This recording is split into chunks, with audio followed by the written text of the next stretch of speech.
as a scientific community, we are basically asking, has the CRZ and these regulations helped us? And if at all, in what way they have helped? So the questions being asked are, is it based on science? Is it based on local needs of the people where it gets applied? Is the social aspect, which was the basic concept of keeping these rules, are being looked at? 1991 notification went through a long journey, and one after another there were 25 amendments. And today, 20 years after we have CRZ in place, we are facing a lot of problems. Because as CRZ regulation evolved, we were not in a position to evolve our strategies for development as well as conservation of the natural resources. And that is creating a lot of issues because the stakeholders at various levels are not in a position to have a clarity with respect to utilization of the resource, conservation of the resource, and also achieve development. There are so many deficiencies also in the CRZ notification 2011, and let us accept it that there are certain deficiencies. The 2011 notification, even if it was framed and finalized after a lot of consultations and sending it to different state governments, these regulations have no substantive basis. They do not have sufficient scientific, technical evaluation done prior to these kinds of regulations being formed and implemented. Because the way it currently operates, we neither protect the environment, and I'm going to be so bold as to say we neither protect the environment nor allow sustainable development to occur. So we lose at both ends. Notification starts on a very simplistic assumption that anywhere the saline water can reach, the zone is affected. As if there is nothing else that can affect a zone. The environmental aspects or the ecosystem of coast is not merely dependent upon the intrusion of salinity. Other than land, nothing of value is considered as asset. There are assets away from the shore in the form of not only marine life, marine aquatic life, but also in the form of corals, in the form of other minerals that are known to be present. The season MPs that are currently being used are conditionally approved on the understanding that a certain number of changes have to be made. And we filed RTIs asking the MOF whether they do have these fully approved season MPs with them. And the response we've got is that there are no records on, there are no documents on record as to whether the completely approved season MP with the maps has been submitted. So what season MP are we actually basing decisions all these years on is a question that remains. Coastal zone management plan, which are required for implementation, were also not being done. And until recently, the CZMP for Navi Mumbai was not even approved. So under these circumstances, the implementation has been very ad hoc and very subjective. There is no rules and regulations laid down for the implementation, though the function of the authority is implementing a criminal law. So there has to be a criminal procedure code and all the requirements under the law to be followed. But none of these things have been done or not even being done today. The STL line used or given in the CZMP is very arbitrary. What was done, I am talking of only Mumbai and Maharashtra. The landward side of the Eastern Express Highway, people know, is shown as CRZ1. Eastern Express Highway has been there for many years before the CRZ rules came. But by virtue of some mangroves growing there, it is CRZ1.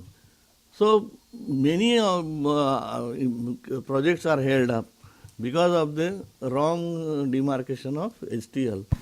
My organization was bidding for National Solar Mission. Recently they have come out with 750 megawatt solar power plants put all over India. And the question comes that can we have financial closure in 210 days? That is 7 months. I said no, sir, this is very difficult because getting CRZ clearance in half time of that financial closure, nobody can do it. In CRZ notification, there is a Form 1 at the end. EIA notification also there is Form 1.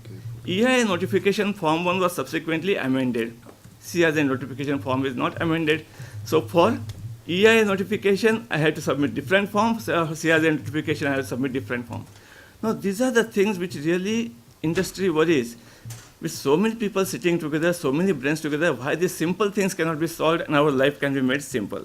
We are only targeting industry to punish, but when the violation is by the government body, we are very immune. We think that nothing can be done. And that is where I find it hurts me.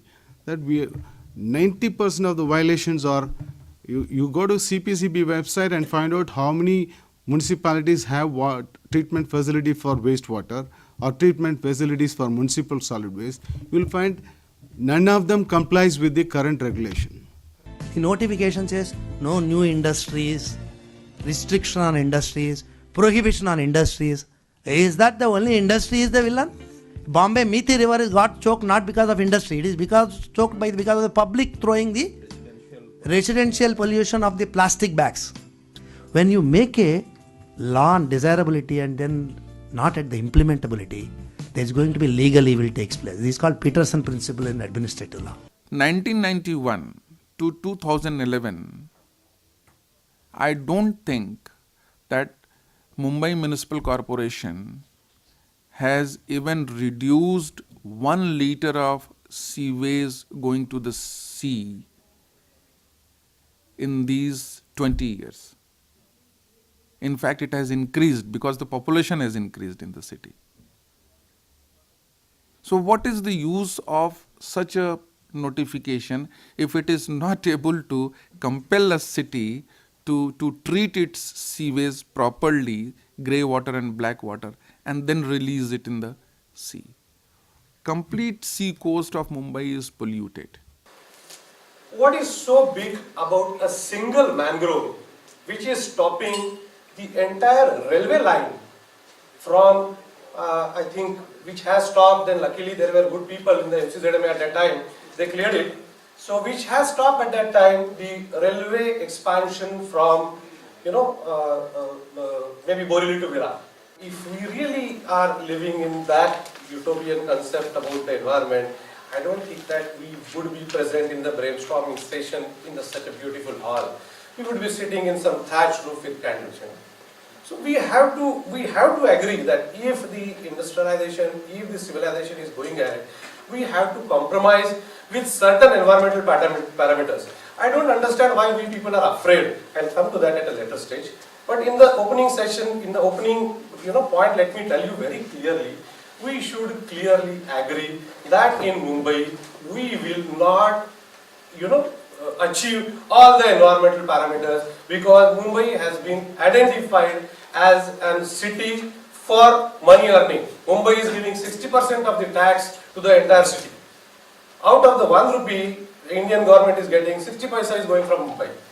You have to specify certain object. But notification prohibits setting up of fish processing units in CRZ areas, even in those areas which are notified as fishing reservations.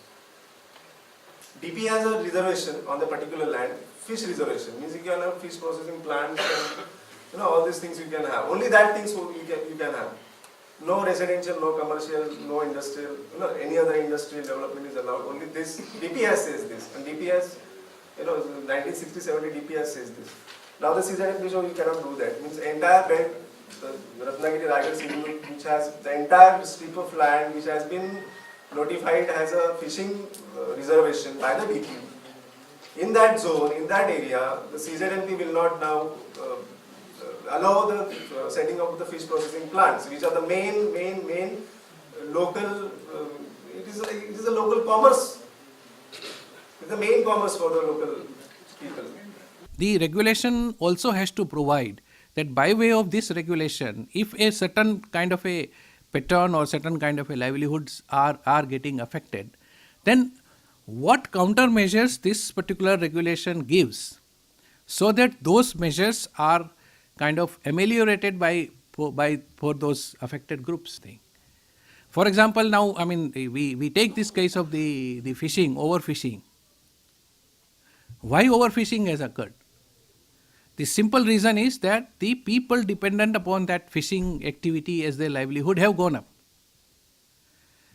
we have only two ways we can control it. One, by way of seeing to it that the additional burden on fishing is removed by providing alternative means of livelihood in some other manner, so that this particular pressure on fishing goes away, and in the process the overfishing problem also goes away.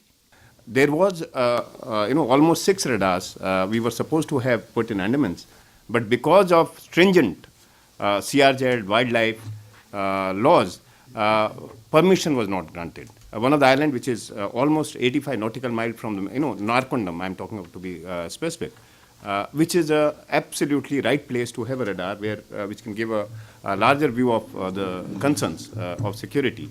It was denied.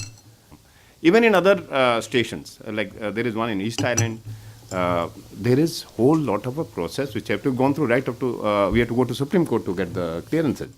Now, if there is an urgency, perhaps, much as I agree that yes, if we let it go free for all, there will be quite a lot of problems for, maintaining the balance between the development and this thing.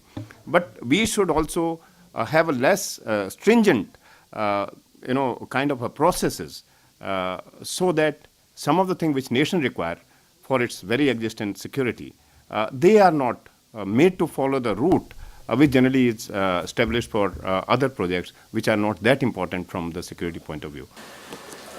Coastal areas are being put to new uses, which we did not even imagine some few years ago when the CRZ regulations were first contemplated. And we have a long coastline, and we have three of our largest cities, Mumbai, Madras and Chennai and Calcutta, are on the coastal area. So, and they are all energy hungry. Therefore, they are going to have this exploiting very soon. And you have to think about them from now on. I fundamentally believe that a radical solution, a radical overhaul of CRZ norms is a necessity. And I think that it's time that we acknowledge that necessity. Is it CRZ 2011 pointing towards sustainable? And there are certain restrictions which will affect development. There are certain restrictions. Because we applied this CRZ entirely across the coastal zones of nearly 7,000 kilometers with one rule. We have not, although we have 4 classifications, but the rule in terms of distance, everything is uniform across this thing. And then we also made some ambiguity. For instance, dynamic thing, we are making it as a static thing. What is science behind 200 meter, HTL plus 200 meter and HTL plus 500 meter? I don't think there is an answer, because I have not seen any scientific literature where HTL plus 200 meter or HTL plus 500 meter is well defined. So this is another aspect where there is a loophole. Why not 100 meter? We need to focus on that, but there is a hope.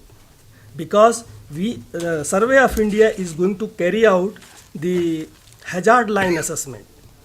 And unless those data comes in picture, it is too early to say anything. Please keep these new things in mind when formulating your regulations, so that they don't get ruled out or they don't become difficult to install, requiring 101 permissions and loss of time in years. Look at local knowledge systems, look at policy elements, look at the larger development paradigm, look at best practices elsewhere, because that's the real mandate which we need to be able to respond to.